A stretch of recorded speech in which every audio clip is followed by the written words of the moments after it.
देहि के दर्द भगाई दना हो, मत के बाती जराई दना हो। डीजे उमाशंकर बरगधिया मसौदा बाजार।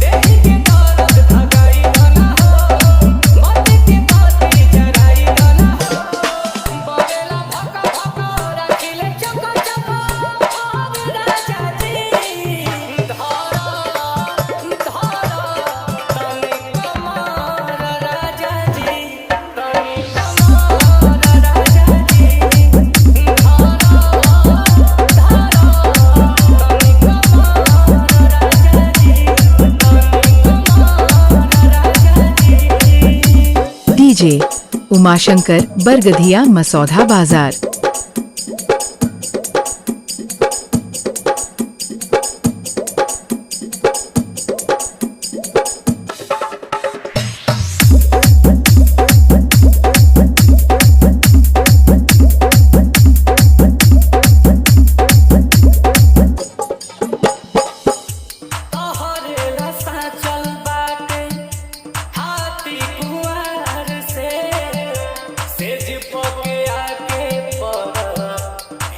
करे प्यार से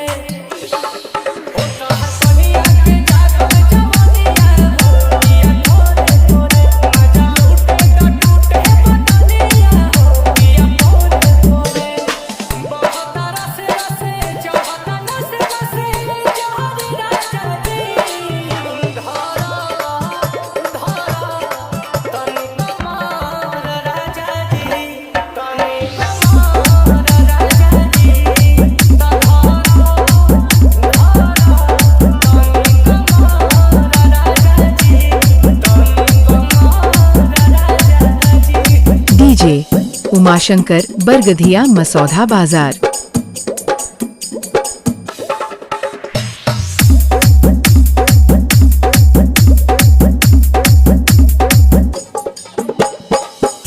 धनी के ध्यान रखो तो हर धरम बा, मारी दो हथौड़ा पिया लोहा गरम बा।